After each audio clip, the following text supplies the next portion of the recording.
नमस्कार बच्चों, हमारा आज का टॉपिक है पाइथागोरस थ्योरम। इसी के बेस पे आपकी आज की वर्कशीट भी है। तो पाइथागोरस थ्योरम में क्या होता है, एक समकोण त्रिभुज में कर्ण का वर्ग बाकी दोनों भुजाओं के वर्गों के योग के बराबर होता है। ठीक है, मतलब क्या है, कर्ण हो गया, जो कर्ण सबसे बड़ी भुजा होती है, बाकी दो भुजाएं क्या होती हैं, छोटी।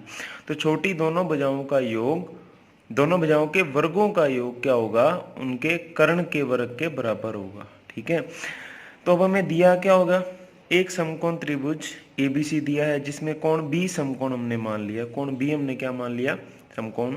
तो ए बी सी क्या हो गया, एक त्रिभुज हो गया।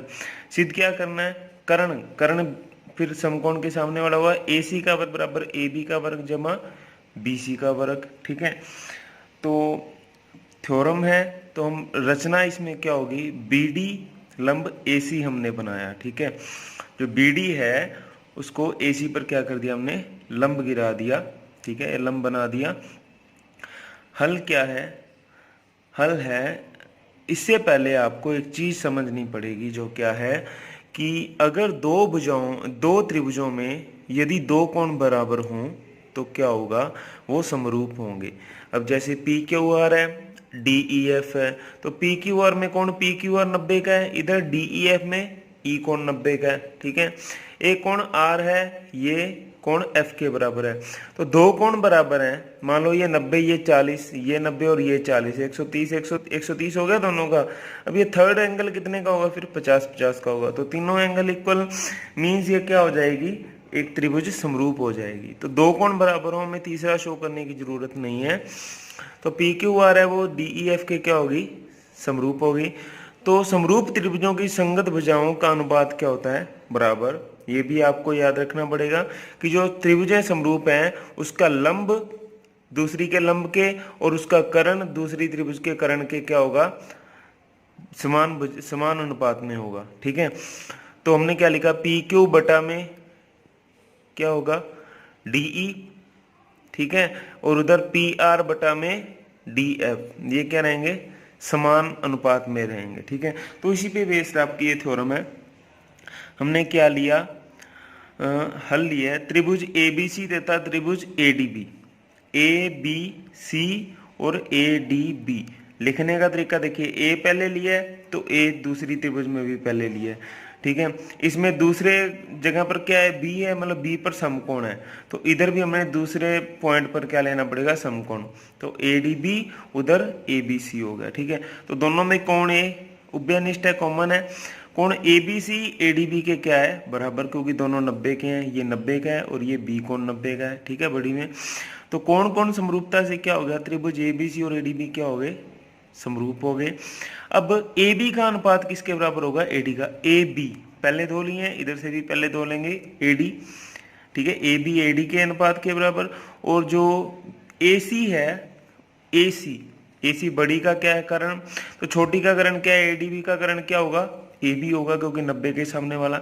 तो लंब का लंब के साथ, कर्ण का कर्ण के साथ रेशो बराबर, क्रॉस मल्टीप्लाई करेंगे, ए बी स्क्वायर बराबर ए डी गुणा में ए सी, समीकरण नंबर 1। अब त्रिभुज सी डी बी में क्या है, सी डी बी तथा सी बी ए।